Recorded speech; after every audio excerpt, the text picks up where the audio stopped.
मोफतलाल engineering industrial limited कळवा ठाणे ही company 27 मे 1989 रोजी कामगारांना कुठलीही नोटीस न देता बंद करण्यात आली होती। या कंपनीमध्ये एकूण 3100 कामगार काम करत होते व त्यातील किमान 1800 माणसं स्वर्गवासी झाली आहेत।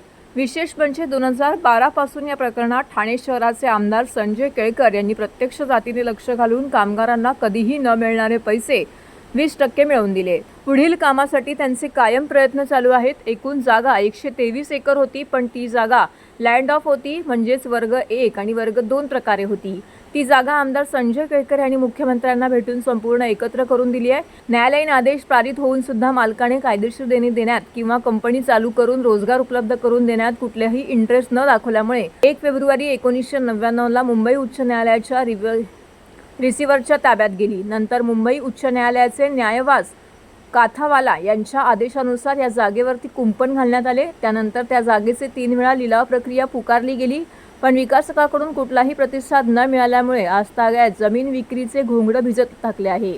मुंबई उच्च न्यायालयाकडून जमीन विक्री प्रकरण न आल्यामुळे हे प्रकरण TRT कोर्टाकडे वर्ग करण्यात आले।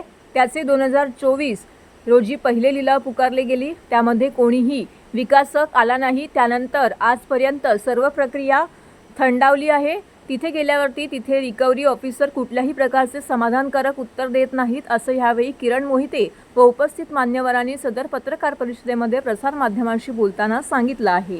विषय एवढाच आहे फक्त नेमका की सर्वोच्च न्यायालयाचे आदेश पारित होऊन सुद्धा त्याची अंमलबजावणी होत नाहीये आणि अंमलबजावणी न झाल्यामुळे तिकडे आज आम्ही खितपत पडलेलो आहोत। आणि सगळ्यात महत्त्वाचं म्हणजे 3000पेक्षाही जास्त कामगार असलेली कंपनी आज जवळजवळ 1,500 ते 2,500 लोक स्वर्गवासी झाले, पण कुणाला काही स्वयंस्फूर्तक नाही आहे। तेव्हा जे सांगितलं जातं आम्हाला की जागा तुम्ही हे करा, विक्रीला गेली की तुम्हाला तुमचे पैसे मिळतील। आणि तुम्हाला सांगतो साहेब की ह्या जगामध्ये फक्त सोनं आणि जमीन ह्या 2च गोष्टी अशा आहेत की ज्याच्या किमती दररोज वाढत आहेत जगामध्ये।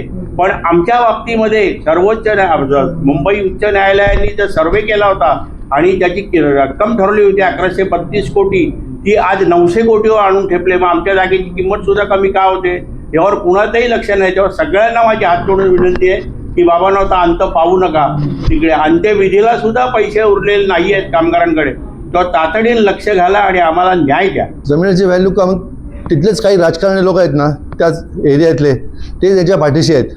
ते ही प्रॉपर्टी विकून देत नाहीत कोणाला। झोपडपट्ट्या रोजच्या रोज वाढत चाललेल्या आहेत। आता आमची जी 123 एकर जागा आहे, ती जागेला आम्ही कुंपण बांधले म्हणून ती आतापर्यंत सेफ आहे, नाहीतर तीही सगळी जागा भरली गेली असती। आणि त्या जागेमध्ये जवळजवळ 3 पार्किंग प्लाझा उभारलेले आहेत, त्याचे ते लोक महिन्याला लाखो रुपये कमवतात।